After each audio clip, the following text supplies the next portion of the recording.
All right, Ian, with the crash this week and Maker crashing from 500 to 250, what do you think the future of DeFi is?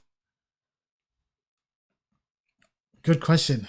I think it shows us how early we are in DeFi. But if anything, I think this was great. This was needed because the DeFi sentiment was getting too positive, too optimistic. Everybody was drinking the Kool-Aid, talking about how DeFi is over 1 billion. I mean, myself as well. I mean, not to single anybody out, but I think this was the correction DeFi needed because we've seen the issues with the flash hack with BZX and other platforms, and then what happened with Maker and DAI, and I think everything had to be repriced. Things had to come back down to earth before they can take off, right? The rocket ship had to come back down to earth, refuel, and then take off again. So, if anything, this was much needed. Now, we are still bullish on DeFi. However, besides we'll call them smart contract developmental issues, the elephant in the room that I've tweeted about when it comes to DeFi is that the compliance, when it comes to a regulatory perspective, I mean, I don't care what people say about crypto and DeFi. We need regulation in the space. I mean, because look at what happened. Somebody was able to get a $4 million worth of Ether for $0.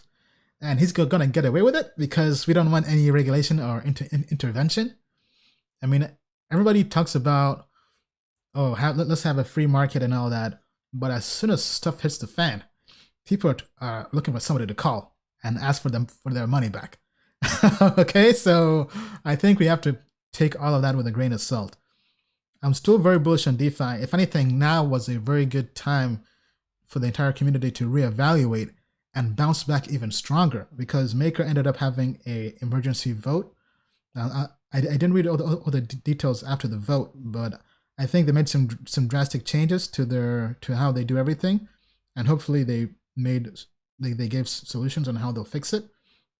But if we pull up Maker here on Token Metrics, so from a long-term perspective, Maker is 21 on the Token Metrics rank versus a market cap of 28. So I mean, the value you're getting, right? This is a difference of 7. So we still think it's undervalued. Not quite the best out there, but still undervalued. But I mean, the fundamentals, the technology, and the TA is very, very bullish, which is why if we go to the short term, meaning in less than 30 days, we think Maker is going to bounce back. All right, so if we pull up the technical analysis here. Okay, let me go into the short term here. Very, very bullish. So looking at this here, I mean, we think this was really the buying opportunity. Short term, right? For short term swing traders, right? Because people sold, this was a fire sale.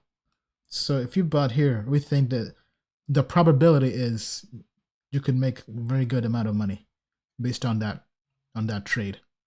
Now, obviously, things could be wrong. Nothing is perfect, right? Especially with coronavirus and other forces at play that nobody can predict for. But we think Maker is going to bounce back. So going back to your question, I mean, I think the future of DeFi is great, but people have to really figure out. I mean, the fact that, just think about this. You can go onto an exchange, you can go borrow money on Compound, on Maker, go there and borrow DAI. Go onto an exchange like DYDX, manipulate the market with no KYC AML. I mean, just think, I mean, replace whoever is doing that with, let's say, Al Qaeda, all right? Just to kind of show you how important this is.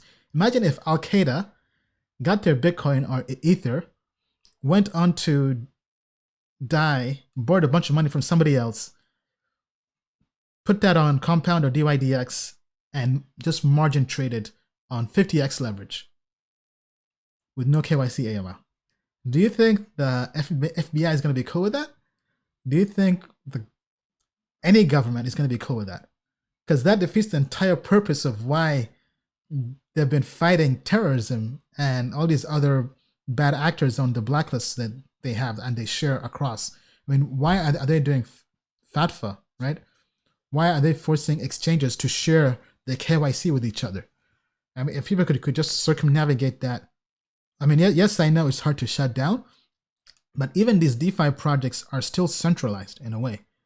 I mean, Compound has been centralized because when I checked out their platform, all these products, for the most part, the non-developers access them using websites that can be shut down.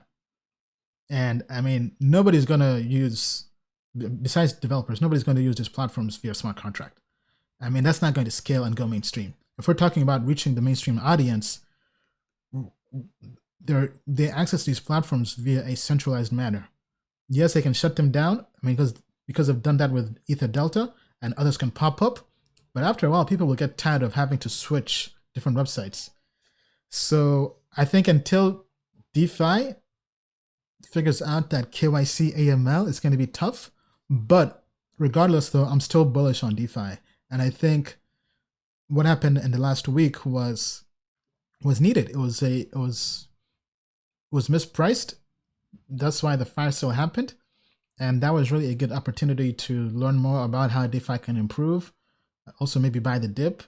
But long term, still bullish on DeFi.